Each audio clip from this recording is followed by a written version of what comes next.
Welcome back to Proxam, everybody, and today we're going to be looking at the upcoming Craftworld Eldar point changes that are coming in January. We don't know what there are going to be yet, but we're going to make some predictions and we're going to discuss what I think the Codex needs to bring it back in line both internally and externally compared to other factions competitively. So let's get right into it. So what we're going to be doing in this video is we're going to be first looking at the current state of the Craftworld Eldar Codex. We're going to be looking at predictions to point changes, whether they be buffs or nerfs, although I don't suspect many nerfs are on the horizon, if any. And we're going to be looking at the projected change to secondary objectives. So what is the current state of the Craftworld Eldar Codex? Where are we competitively and casually as a faction? So I think as a faction, both competitively and casually, we do have very strong rules with very potent damage dealing units. And I don't think this has changed much. Even with the points nerfs, Eldar can still put out a significant amount of damage on enemy units. We have no problem killing or dealing with enemy hard targets, especially with the myriad of buffs that we can give units and the different types of specializations that we have within our forces. And our tools for, again, dealing with a wide array of enemy types is very good. It's very solid. However, we do have a little bit of a problem with internal balance. It's a bit off and has been since Codex release. We have a lot of strong units that are common picks in every list, and then we have some units that are almost never picked. Some that come to mind are Guardians, Wraith Knights, Dark Reapers, Crimson Hunters. Those are the kind of units that are almost never picked, and that's a real shame because they're really cool units, and unfortunately you barely see them in competitive play. You do sometimes see them in casual play a little bit, but not in great numbers. And of course, I think the main problem plaguing the Eldar, and I've done a video about this as well, but the weaker secondary objectives that we have when compared with the strongest factions in the current rule set. And I did a video on the Eldar Nephilim secondary objectives a while back, and while I do think that the secondary objectives that Eldar have are very scoreable, it's just so hard to compete with the top factions that score 15 points in each category with barely any effort.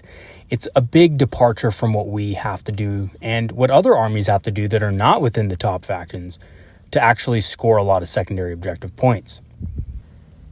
And I'm going to go into what I think the solutions for this are at the end of this video when we talk about the secondary objective game. So as for having strong rules with very potent damage dealing units, again, a vast majority of our units do excellent damage, and some are considered best in game in terms of damage they can produce with buffs. So I'm talking about striking scorpions, right? I'm talking about shroud runners. With the right buffs and debuffs, these units can take out enemies that are far above their weight class, right? And other factions just simply cannot do that, right? And Eldar can, so we have the advantage of being able to take apart units that other factions just can't deal with. So for example, take a look at Chaos Space Marines, right? There's a couple of Terminator-based lists that are floating in the tournaments right now that, to be honest with you, I don't think Space Marine players really have answers to a lot of the times. Now, I don't play Space Marines, but I have a buddy who plays Space Marines, and he tells me that basically the Chaos Space Marine Terminator list is probably one of the scariest aspects against his particular army because he just has no way to deal with it. And that is just not a problem that Eldar have, thankfully, right? We're very good at taking down units that are hard targets because we have a lot of debuffs and buffs at our disposal. So again, striking scorpions, howling banshees, shining spears, shroud runners, etc., all do a tremendous amount of damage with buffs. And we also have battle focus, strands of fate, and craftworld traits that are really strong in certain combinations as well and can really give us the edge in the fighting department. And Eldar also have a lot of tools for dealing with a wide array of enemy types. We have a lot of different specialized units that are good at killing a specific enemy type, and we have a lot of abilities that allow us to mess with enemies, whereas, other factions don't have this. So we have the ability to cancel actions, slow down enemy units, strike last, make the enemy strike last, that is, movement block, deny overwatch. I could go on and on about this, but the Eldar have a lot of ways to mess with your opponent and make it a lot harder for them to either score on primary objectives or in some cases on secondary objectives, if those secondary objectives are just a little bit harder to score on than some of the ones that Necrons, Sisters of Battle, Tyranids, etc. have access to. However, despite our strengths, we do have a little bit of a problem with internal balance, and this has kind of been a problem with Eldar for a while now. And this is basically what it is, right? Some units in the Codex were very underwhelming at the Codex release, despite getting new kits and new rules. Guardians, Dark Reapers, and both Flyers being among them. Now, I know the Hemlock Wraith Fighter is good in Ynnari lists and stuff like that because it can take the Ynnari psychic powers, but in regular Craftworld lists, it's kind of underwhelming for its points, to be honest. So when it comes to their points cost, and you look at how expensive both the Crimson Hunter and the Hemlock Wraith Fighter are in regular Craftworld lists, you're not really going to take them that often, right? Wraith units are a unit also, on the other hand, that were very strong at release, in my opinion at least, but have aged in the face of new threats and compare a little bit more poorly to their counterparts in other factions. Tyranid Warriors, for example, Chaos Terminators, are all better, more rounded models for their points than Wraiths are. Or I really should say Wraith Guard and Wraith Blades, respectively. And there are a lot of clearly better choices, regardless of any list and army, in the Codex. For example, there's really no point in taking a unit of 10 Guardians, and I know what you guys are saying. I like Guardians too. In fact, the Escalation League that I have coming up this summer, I painted up a squad of Guardians for it because I want to use Guardians. But honestly, in most cases, Rangers are just going to be the better choice as far as being able to perform actions and actually perform secondary objectives. The Rangers are just going to be clearly better. They have a lot more versatility. They can advance deploy. The list goes on, right? So there are a lot of choices in the Eldar Codex that I would want to run, but it's kind of hard to justify when there's a clearly better choice sitting in front of me a couple pages down. And that is really something I think GW needs to address. And GW has a bad track record with Eldar of either making them super OP or making them extremely underpowered. And I think we're at a good balance now. There just needs to be a few tweaks with internal balance. I don't think it's going to upset the meta too much to make Guardians a little bit better, to make Wraith units a little bit cheaper, and so forth and so on. Now, I believe the real issue with the Eldar Codex right now is the weaker secondary objectives when compared with the strongest factions. Now, notice I didn't say weak or trash secondary objectives. I don't think we have trash secondary objectives. I do think they're a little bit weaker than the top factions, though. Now, I think this would be fine if the top factions also had secondary objectives that were, harder to achieve or harder to accomplish, just like the Eldar ones. But unfortunately, the Craftworld Eldar secondaries require a lot more effort and investment than the top performing factions do, and that's just going to create a problem for the competitive scene for Craftworld Eldar. And a few of our faction-specific objectives are oftentimes, again, worse than the ones in the Nephilim expansion. So, Scry Futures versus Warp Ritual or Psychic Interrogation, for example. Scry Futures is one of those objectives I really do think needs a buff. Because as it stands now, it's really not anywhere close to better than Warp Ritual or Psychic Interrogation. Okay, so what are my predictions to the point changes that are going to be made in January? So, buffs and nerfs, right? So, buffs only. I don't think GW is going to nerf anything with Eldar, especially with the 44 to 46% win rate they seem to be hovering at in the competitive scene. GW has said that they don't plan to nerf factions along those lines, only buff them accordingly so that they're closer to 50%, essentially. So what I predict is that Guardians are going to get a buff. Wraith Guard, Wraith Lords, the Wraith Knight, and the Spirit Seer are going to get a slight buff. Dark Reapers are going to get a buff. And Crimson Hunter and Hemlock Wraith Fighter are going to get a buff. So I think that in terms of buffs, I probably think that it's mostly going to be point changes. But I do think Guardians, especially, are going to get something a little bit extra. So when it comes to Guardians, I think regardless, Guardian Defenders and Storm Guardians are going to get reduced by 1 point per model.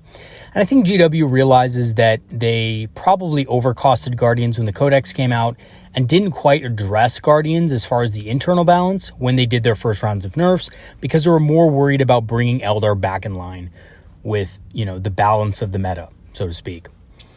And specifically for Storm Guardians, I think that their close combat weapon may be buffed marginally. I think either +1 attack for the base stat, -1 additional AP on the close combat weapon, or +1 strength on the close combat weapon are all things that could be in the horizon for Storm Guardians. I don't think this is a for sure buff, but I think if they do buff Storm Guardians, it's going to be in this way.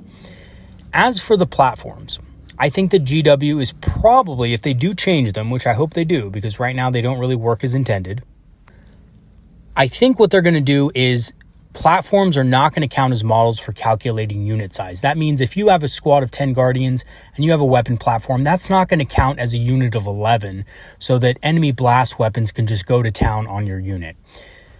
I think they're going to not be counted as models for calculating unit size anymore, instead of just the unit strength, but actually the unit size. And they're going to be reduced by 5 points. And again, paying 20 points for a platform that really has no special abilities other than just being an extra model, which is destroyed if the rest of the unit is also destroyed, is not really a good special rule, really doesn't have any applications of benefit. So I think they are going to reduce these by 5 points. The weapons costs are probably going to remain the same, to be honest with you. And I think they may actually allow platforms to move and shoot without the -1 to hit.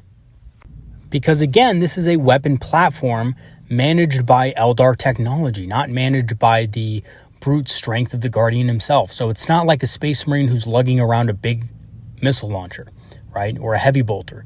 This is on its own self-sustaining platform. So I think they should actually move and shoot without penalty. I think this is something GW probably thought of doing, but didn't want to do initially, and I hope they actually add this in.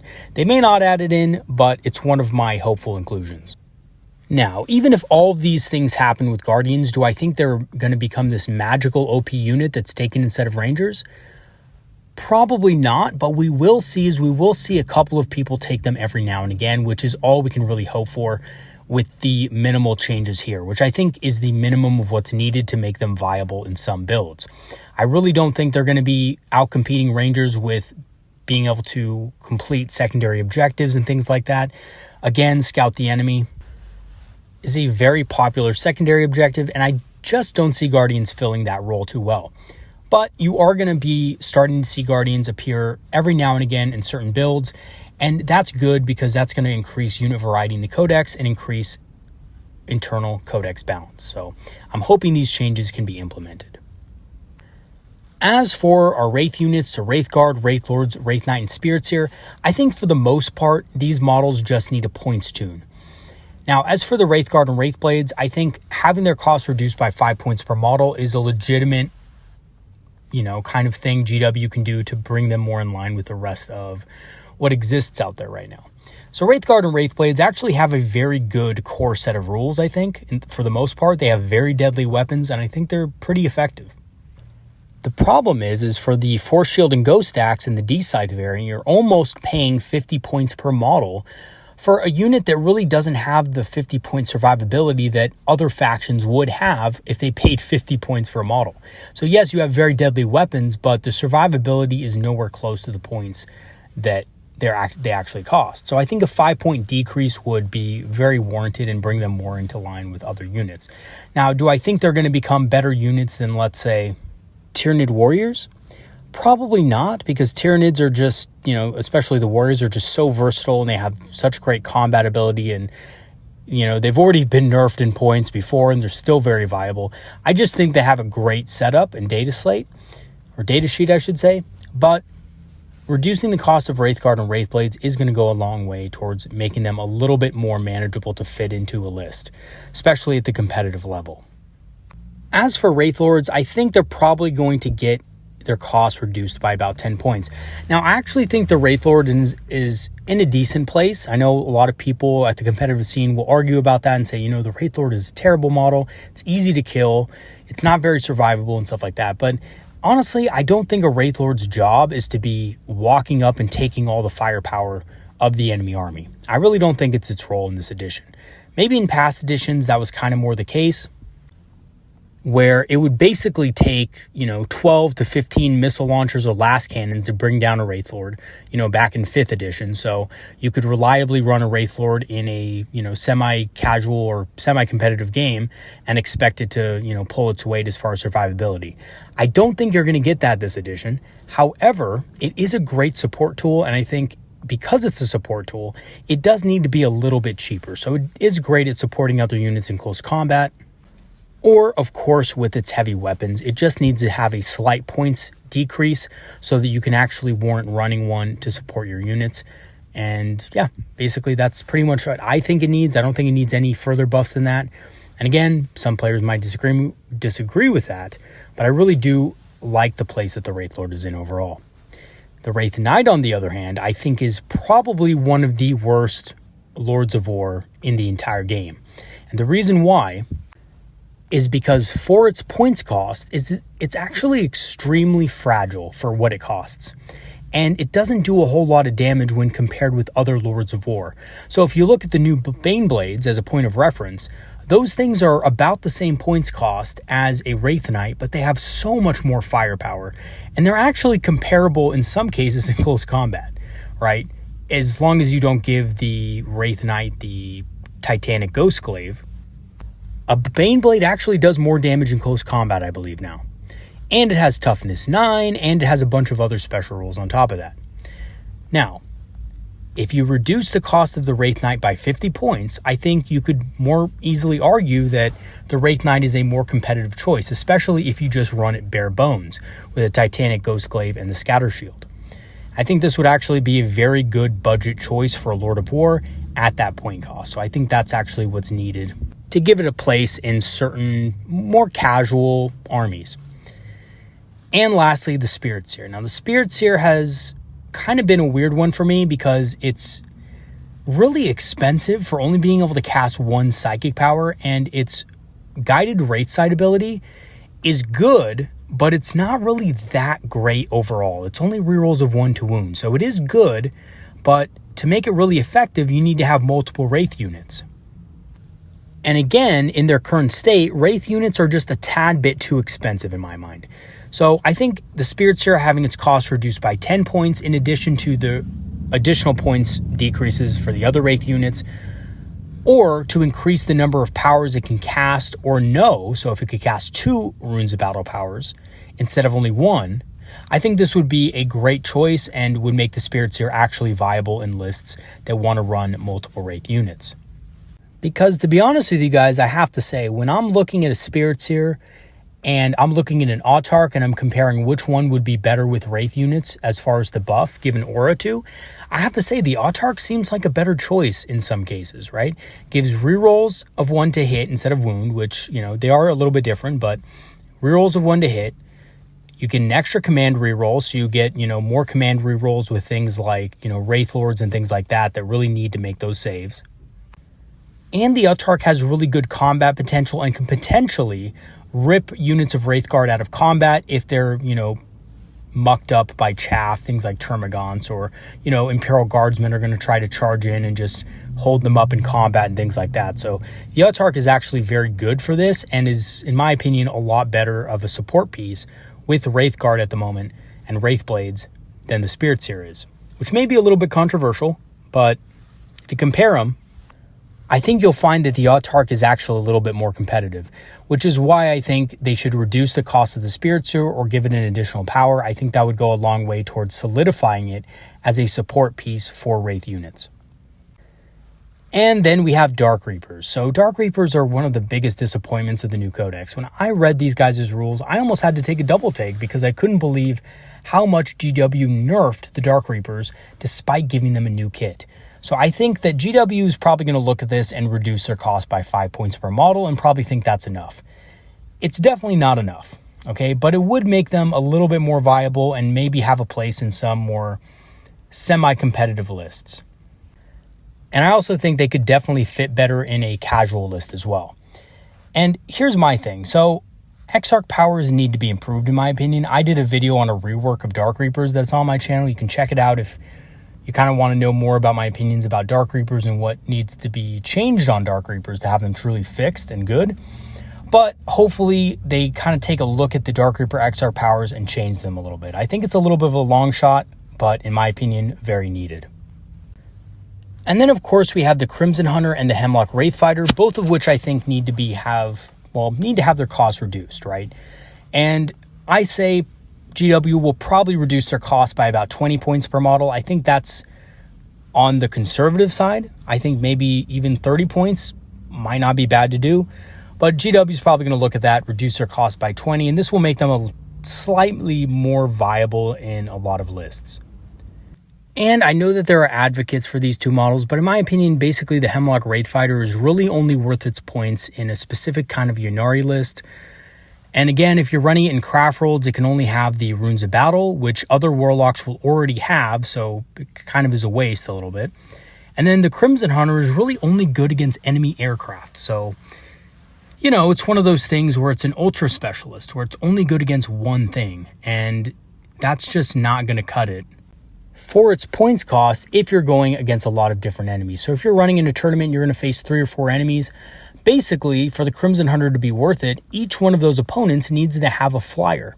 And if the opponent doesn't have a flyer, then the Crimson Hunter is kind of out of luck and is probably going to trade well below its points cost. So reducing its cost will help it feel a little bit better against different enemy types that don't have flyers in their list.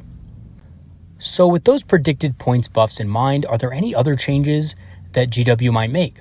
So honestly, I think when it comes to these balances, unfortunately, GW has shown that they would rather change a unit's cost and stick a band-aid on the issue rather than fix the underlying problems with the units that are not effective. So if you take a unit like Guardians, for example, or Dark Reapers, there's going to be, you know, to truly be a great unit, a little bit more is going to have to be done than just make them cheaper, right? And a lot of us veteran Eldar players are very aware of that fact, but GW is probably not going to do that because they don't want to upset the balance of the rules too much. They don't want to create a unit that might be too OP, right? And they don't want to put in, really honestly, the work needed to actually playtest those units and make sure that they are viable and, you know, effective. So they're probably just going to decrease the points. And honestly, I know that doesn't go far enough for a lot of people. Even me, you know, I don't think Guardian Defenders or Storm Guardians are in a good place, and I don't think they've been in a good place for a while because they really haven't had a decent role in the Codex in a long time. Even with the recent changes and buffs to their special rules, Guardians getting +1 to hit if they're on an objective, and Storm Guardians getting +1 to hit essentially if they're, or not +1 to hit, rerolls of 1 to hit, so not as good in my opinion, against units on an objective or if they're on an objective. It just really doesn't go far enough to give them an actual role because, again, Guardians are squishy. If they're sitting out in the open on an objective, yes, they could hold the objective for maybe a turn, but they're going to be shot up very quickly and, you know, they're probably going to die as a result, especially if you have a weapons platform and the enemy can just throw blast weapons at you and just wipe out your unit with very little effort. So although I do think these units do need a bigger change, I wouldn't be mad at a slight points decrease. Again, if they do the changes that I listed with Guardians, I wouldn't be mad at it at all. I think that's pretty much the bare minimum they need to do in order to make Guardians at least a little bit more viable. As for the predicted change to secondary objectives, I think Necrons, Sisters of Battle, Tyranids, and recently Chaos Demons all score consistently way higher in secondary objectives than the other factions, so I foresee a nerf coming there big time. I think GW realizes this. They're looking at the points and they're saying, why are these factions scoring 10 points on average above every other faction in the game, despite, you know, our various rule changes and points changes, etc. So I do foresee a nerf in the secondary department to try to bring those factions in line. I also see a slight buff to the factions with underperforming secondaries like Craftworld Eldar, Dark Eldar, and the Leagues of Votann. And by the way, poor Leagues of Votann. If you thought the Eldar had hard secondary objectives, take a look at their secondary objectives. They get punished for not achieving them. So not only do they not score the points, but they actually get points subtracted from them if they don't achieve their secondary objectives, which is insane. And again, just like dwarfs, right? It's something that's very fluffy. If they can't get, if they can't settle the grudge, that really rankles with the dwarfs. But again, in terms of gameplay, does that really translate well? No, it doesn't, right? So they probably need to get rid of some of those negatives and change the objectives around a little bit, or at least decrease the amount that the, failing to score the secondary punishes the Leagues of Votann. And perhaps a limit to faction-specific secondaries is in order once again. So factions not being able to choose all 3 of their specific secondaries so that they can just absolutely run the gauntlet on their opponents. So we will have to see and wait what happens, but I think that these are the changes that GW is probably going to make in terms of the secondary objective game and the balance of competitive play. And specifically for Eldar, I think you need to improve these 3 traits to make them, at least kind of bring them in line with the secondaries that exist in the Nephilim secondary objective section, right? So Scry Futures is the first one. I think Scry Futures, unfortunately, is much worse than Psychic Interrogation and Warp Ritual. So scoring 4 victory points for each objective scried, up from 3, would go a long way towards making it a little bit better in that department.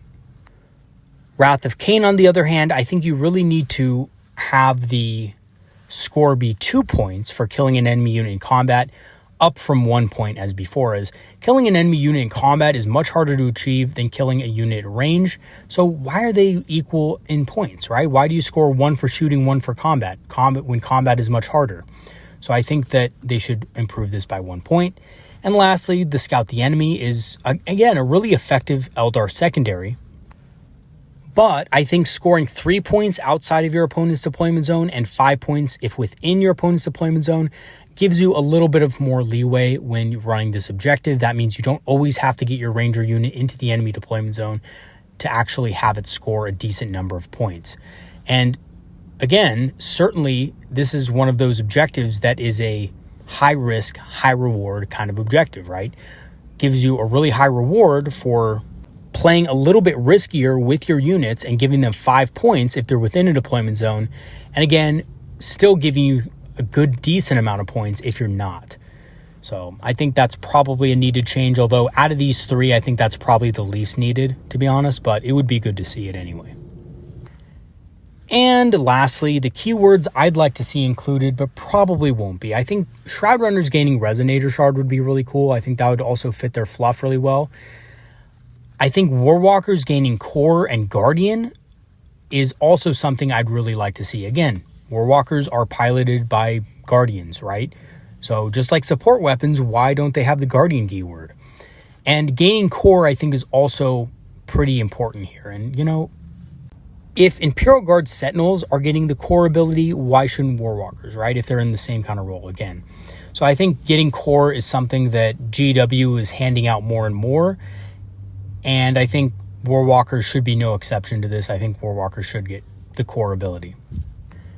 And of course, lastly, this is my Christmas wish list. So these may not exactly be realistic, but I think that honestly, it would be really cool to see. So Dark Reaper rework, not just the points buff, but kind of the stuff that I've listed in my video on Dark Reapers.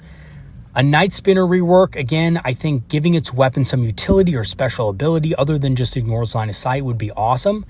And I would love to see that. Bring it back to the Night Spinner of old that reduced enemy movement and caused enemies to move as if in dangerous terrain. I definitely would like to see that again.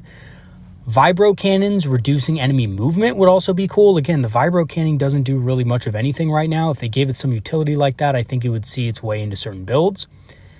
A Guardian rework of both variants, even though it's probably not realistic with the new Guardian kit that came out. It's something I would really like to see as well. And lastly, Wraithguard with Z-Sights being able to shoot in combat despite the blast special rule. So again, this is a special rule that Wraithguard have where they can shoot in combat, but unfortunately the D-Sight version doesn't get that. So even though they're paying an increased points for the D-Sight, they don't get the special rule. So I'd like to also see the fact that they can shoot in combat despite the blast special rule. I'd like to see that added in just for a little bit of Wraith equality.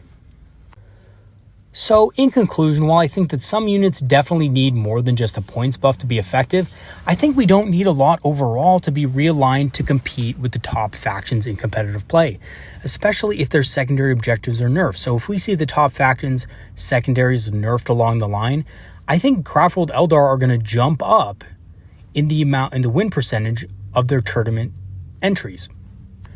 And I really think they're going to be able to participate in a much more equal footing at tournaments. Now, January is a few months away, so for now we're just going to have to kind of wait a little bit and see what's in store. But, you know, it is around the corner. It's only a couple months off, so we're going to start to likely see leaks coming through here and there. about the new changes in the coming months, just like we have with all the new codexes for some reason, probably because of distribution. But I think there is one thing we can guarantee, which is that GW is going to be doing two things. One, reducing the points cost of a couple of units in our codex that really don't see a lot of play. And two, nerfing the secondary objectives from the top factions like Tyranids, Sisters of Battle, Necrons, and of course, Chaos Demons. And the Chaos Demon nerfs, points nerfs at least, are probably going to be coming pretty soon as part of an FAQ on the faction. Or, errata, I should say, I guess. Not an FAQ, but an errata. All right, everybody, that's going to be it today. I will see you guys next time. We're going to have some more tier lists coming out later next week. And yeah, stay tuned. Have a good one, everybody. Peace out. And as always, leave a comment in the comment section with your predictions on the upcoming rules changes in January. Have a good one, everybody.